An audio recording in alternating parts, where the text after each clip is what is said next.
And Ivan Toney looks set to return to Premier League action this weekend for Brentford against Nottingham Forest. And boy, do Brentford need him, having lost 7 of the last 8. Darren, you interviewed him for the newspaper, I know, a week or 2 ago.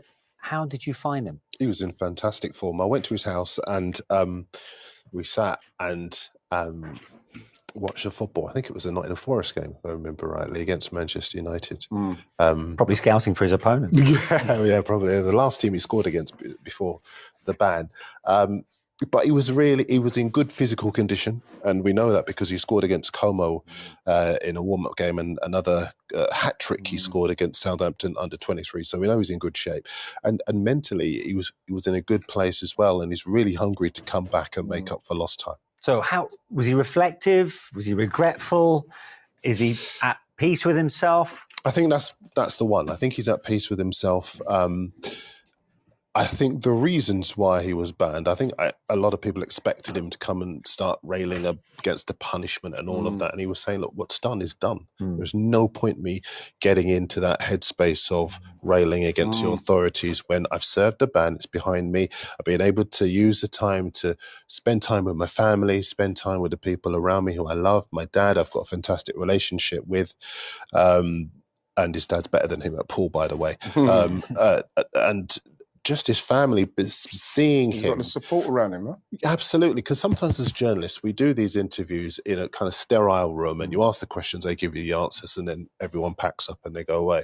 Sitting in the family where you see the dynamic with the children and, you know, dad, mum, everyone around, you kind of get a sense of a player who really is at peace and ready to come back at a time when he's hung back and proved points and achieve targets. And he's obviously got 2 very big ones to save Brentford from relegation and to put himself in the picture for a major tournament, because of course the whole situation meant that he couldn't go to the World Cup in Qatar and he missed out on a major tournament. He doesn't want to do that again. Now, this is fascinating, isn't it? Because he wants to hit the ground running. He wants to try and make the Euro squad in the summer. He's got to try and help Brentford from being relegated, but then also he's being tugged in other directions. Chelsea, Arsenal, Manchester United could all do with a player of his profile. But interestingly, the feeling I got from that article as well, and you'll testify, Darren, is that he owes it to Brentford, having stuck with him for so long, to help them out of this mire right now. Yeah, but people say you owe them, and of course there's certain loyalty you have to a club. But you earn everything you get. A football club don't just give you money and let you play if you're not good enough. You have to get yourself into a position where you're good enough to be there and play there. Then you become an asset. Then all of a sudden, of course they're gonna want you to stick by them. But Ivan Toney, as Brentford are where they are because of Ivan Toney. You know, it's because of him. Yes, they've hung on in there, but him coming back now will probably give them the boost to make them definitely stay in the club. He's done more than enough for Brentford. You know, if he was to go, that's paying Brentford back. Yeah. You know what I mean? I'm not saying it because I want him to go anywhere in particular. Of course I don't, because he's linked with Arsenal, he's linked with Chelsea. The fact is, I just get a little bit tired of people saying he owes. No, but he's saying it himself that he owes it to Brentford. Because obviously, you know what I mean, that's the club he's at the moment and he feels that way. But if you look at it and you look at it inside, what does he really owe them in respects of his performances? He gives them everything every single game. There's no one saying, like, he got 6 months. How long's he got left on contract? He's got a year and a half. A year and a half left. They're going to be okay. You know what I mean? He doesn't need to do any more in respects of showing them the loyalty towards them, because him just wanting to stay to the end of the season is more than enough. And everything what they've done for me up to this point, he's been the main focal point of it. Is it going to be inevitable that he'll be off in the summer? It feels like it. It does, and it depends on, I guess, the money as well. If they feel it's enough for him to be able to replace him. It's funny, like, you guys are analysing it. You know, you've both been strikers that have been sought after by bigger clubs. You were at Ipswich and you were at Villa and you were at Spurs, and so you know what it's like. Ipswich is the one I think of where you help them a lot. You know, and people say, "Oh well, you owe us." Do you feel that way? I didn't know. I got to a point where I wanted to be in the Premier League. I had enough of playing in the old Division 1 it was back then. And you get to a point where I've given you everything. Like there's nothing more I can give you unless we get promoted. Okay, fair. I understand that. But I think with Ivan Toney, he got them promoted. You know what I mean? The season before they didn't. How many goals? Exactly. Broke the record. I know Mitrovic has since broke it, but he broke the record, getting them out of the Championship. every single time he steps onto that pitch for Brentford, either scores, he does something, he gives it everything. Mm-hmm. I think he does get to a point now, because if it was in the reverse and they want to get rid of him, you best believe the way I've seen clubs treat players, they'd push him to the side and move him on. So for himself, of course, he's got to look after himself. He'll have Brentford on one hand, but in himself, it's about doing what's right for Toney. And if that's down to the end of the season and scoring as many goals for Brentford, that's what he should do. Absolutely. For Arsenal, it's 1 win in 7 in all competitions, and they're one of the sides, as I mentioned, linked with Toney. In the last 3 games, they've managed 63 shots on goal. They've scored just 1. And in Ian Wright's words, on social media, having watched the Liverpool game recently, we need a killer. But if it's not Toney, is it do or die in terms of getting a player in? I don't think so, no. I think that, you know, with time to reflect, obviously watching that game and when you're seeing so many chances missed, so many chances created and missed, it is very frustrating. And, you know, with hindsight, I wouldn't have put that tweet out, but that's how it goes. The fact is, you know, we're creating chances. You know, to have 4 players who were in double figures last season, nowhere near their numbers, but you're creating. It's an anomaly. It's not right. That's what's going on. We have to. I think the break's come at the right time. We have to take this break and reset and get it going again. Which not much needs to be done. When creating chances, people have to start taking. They have to get to the levels they were at last season. That's on the players themselves. You know, it shouldn't be like, oh my gosh, because if we get someone in January.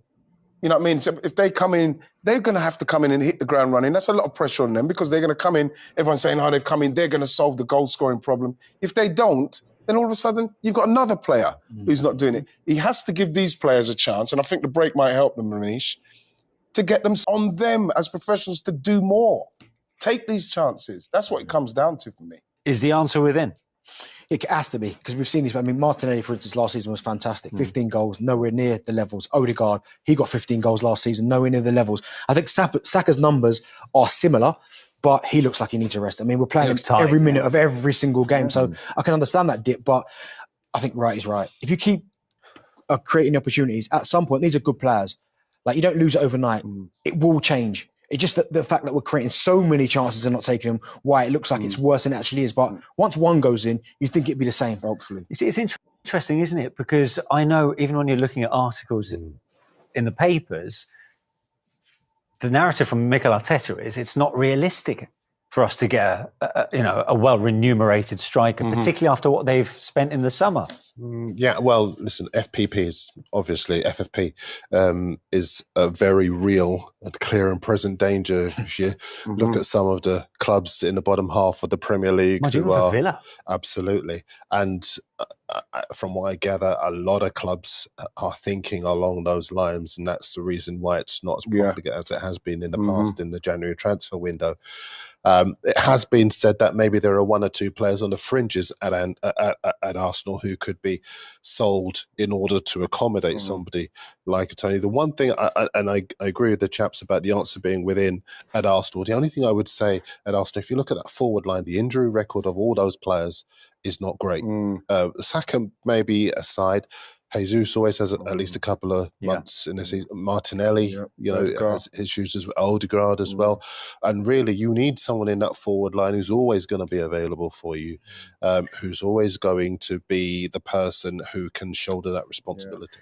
If Thomas Partey comes back and allows Declan Rice a slightly more advanced position, does that give you more of a goal threat, more of a presence in the final third? Yeah, well, of course it does, because he progresses the ball. He can progress it either passing or he can run through with it. But at the same time, I mean, it's just going to still come down to the simple fact that people just have to take the chances that are being created. Declan Rice being let off to be more offensive is great, but if people are still missing chances, it doesn't make any difference. The problem is the taking of the chances, and people just need to be more aware and put themselves under more pressure to take the chances. Also, look, defensively, you're letting in goals ordinarily you wouldn't have done last season. Left back has become a bit of a problematic issue. Zinchenko there at the minute. I saw Emmanuel Petit calling for the return of Jurrien Timber from Real Sociedad. Is he the answer? No, if you want to play that inverted fullback, then no, which is why I think he's been sent to Sociedad. But I mean, Timber, it looks like he's training now. Because he looked brilliant pre-season. How good did he look in the first game? I think he will be the answer to that left-back situation, because Zinchenko, very good footballer. That's exactly what it is. But you can all understand the frustrations of Arsenal fans right now. They're so close to being, real challengers to Manchester City for this title. They know they came close last time.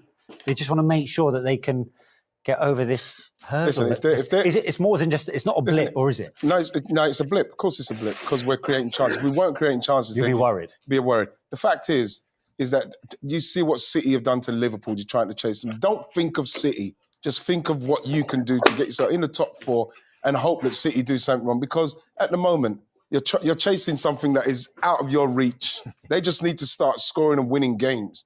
Can't be talking about trying to catch City and winning leagues at the moment, man. As the Caribbean people say, the big people are talking now. There's big D ahead of little D. But confident that you can get back. 100%. Just when they start taking their chances, Arsenal will keep pace with them too. Yeah. And the most fascinating aspect is Arsenal come back from their midweek break for the righty derby, as it happens, against Crystal Palace. How appropriate. And Palace themselves, no doubt, could do with the points themselves. Jurrien Timber latest for on-field injury comeback. According to a report, Jurrien Timber still has a long road to a full recovery despite his recent return to light ball work. Arsenal defender Jurrien Timber recently returned to the pitch for light ball work in a Dubai training session, sparking hopes that he could soon be set to return to action with the Gunners. But Chris Wheatley, who correctly reported in October that Timber could be back in light training in January, claims the summer signing still has a long road to full fitness. The signs are positive, he's now back doing light ball work in Dubai, Wheatley said. There's still a long road to recovery. He still needs to get back to full fitness, but it's a big step that he's now doing light ball work. Arsenal don't want to rush him, they don't want the fans to think that he's going to be rushed back. In their post on his return to training, Arsenal highlighted that Timber only trained individually, away from the rest of the first team. The club will take things step by step, slowly reintroducing Timber into full training and eventually reintegrating him into the matchday squad. That's a very long-term injury, Arteta said earlier this month. He is doing well, but he is still far from being fit to train with the team, or something to compete with the team, so we don't expect him back anytime soon. I appreciate your viewership. Kindly remember to click on the like and subscribe buttons. It's easy and it enables us to keep creating quality content for you.